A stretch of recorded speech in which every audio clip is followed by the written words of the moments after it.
こんにちは。毎日ご飯のお母さんです。今日は朝、昼、晩の3食賄える卵とハムのシンプルな3品をご紹介します。1品目は朝食用ということで、卵とマヨネーズのココットにハムを焼いて添えようと思います。まずはココットの半分くらいの高さまでフライパンにお水を入れて沸騰させます。次にココットにマヨネーズ大さじ1を敷きます。ココットは100均でも買えるのですが、オーブンや湯煎調理にも使えて意外と便利なんですよ。マヨネーズが濡れたらそこに卵を落とします。今日は食べ応えがあるように卵を2個使います。先ほど準備したお湯がしっかりと沸騰してきました。お湯の中にキッチンペーパーか薄手の布巾を敷いて、その上に先ほどのココットを乗せます。こうすることで沸騰したお湯の中でココットが動かなくなり、フライパンが傷つくのを防ぎます。それでは蓋を閉め、中火で7分加熱します。7分経ったので蓋を開けてみましょう。だいたい7分で黄身が半熟くらいになります。お好みに合わせて加熱時間を調節してくださいね。フライパンのお湯を捨ててハムを炒めます。フライパンが温まってきたらサラダ油を小さじ1程度引いてさっとハムを焼いていきます。朝食といえばハムと目玉焼きを一緒に焼くのが定番ですよね。でもそうするとハムの糖分で目玉焼きが焦げたり、目玉焼きを蒸らす水分でハムが水っぽくなったりしがちです。でもココットを使うことでフライパンを汚さずに卵料理が作れて、お湯を捨てればそのまますぐにハムも焼けますよ。そこが気に入って私はよくこうして朝ごはんを用意します。ハムが焼けたらココットと一緒にお皿に盛り付ければ完成です。マヨネーズのコクが加わったしっとりと柔らかな卵と香ばしく焼けたハムは相性抜群です。ぜひ卵の黄身にハムをつけて食べてみてくださいね。卵にお醤油をかければ和食として、ケチャップをかければ洋食として、その日の気分で食べてみてくださいね。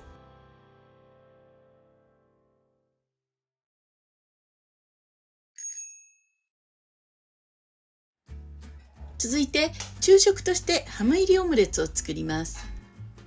卵2つをボウルに割り入れてよく溶きます。塊になっている白身もこんな感じでしっかり溶きほぐしてくださいね。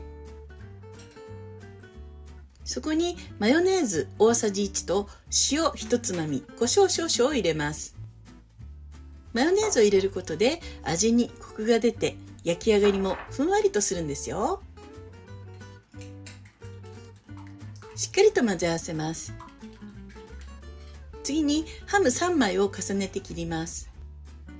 真ん中で半分に切ったら向きを合わせて重ねて、だいたい1センチ幅で切っていきます。切ったハムを卵に入れてよく混ぜます。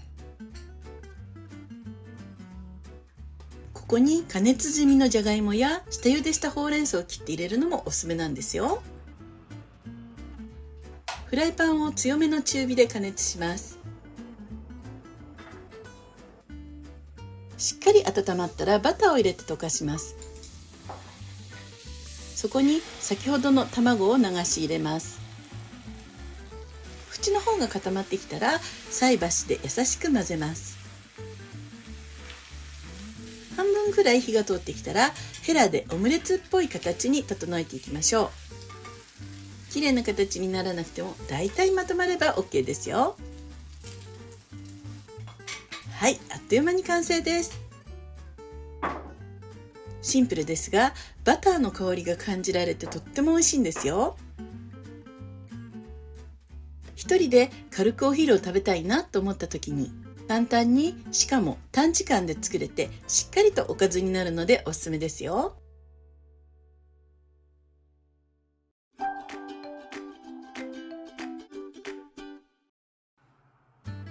最後にハムエッグ丼を作ろうと思います。ハムエッグというと切っていないハムと卵を一緒に焼くのが定番ですが、私は切ったハムを最初に炒めて、その後に目玉焼きを焼いていきます。ハムは切っておいた方がご飯にのせた時に食べやすいんですよね。そして目玉焼きは焼きながら味付けをしたいので、あえてハムと卵は別々に焼きます。それではフライパンを加熱します。十分に温まったら油を小さじ1敷きます。先ほど切ったハムをフライパンで炒めます。ハムは結構油が飛ぶので、やけどに気をつけてくださいね。ハムが焼けたら丼によそったご飯の上に乗せてしまいます。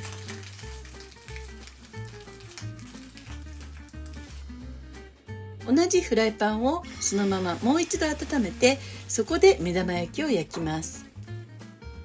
火が通りやすいように蓋は閉めておきましょう。白身の縁に火が通ってきたら水とめんつゆを加えます。めんつゆだけだと焦げやすいので、お水を先に入れるようにしてくださいね。もう一度蓋を閉め、しっかり火が通るまで加熱します。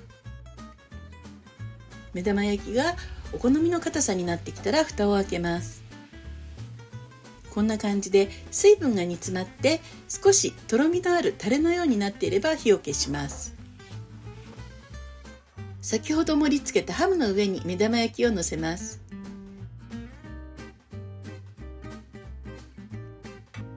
フライパンに残ったタレをかければ完成ですよ。タレと一緒に加熱したので、目玉焼きにしっかりと味がついているのがポイントです。甘じょっぱい味が染み込んだ目玉焼きはご飯の上に乗せて食べると本当に美味しいんですよ。こんな感じで七味をかけて食べるのもおすすめです。今日ご紹介したレシピはどれも本当に簡単だったと思います。しかも卵とハムといういつでも家にあってどこでもすぐに買えるとってもシンプルな組み合わせなのですが、ちょっとだけ工夫をするだけで全く違った味わいのおかずを作ることができるんです。これを覚えておけば、疲れている時や冷蔵庫にほとんど食材がないなという時にとっても便利なので、ぜひ皆さんも作ってみてくださいね。それではまた次の動画でお会いしましょう。また見てね。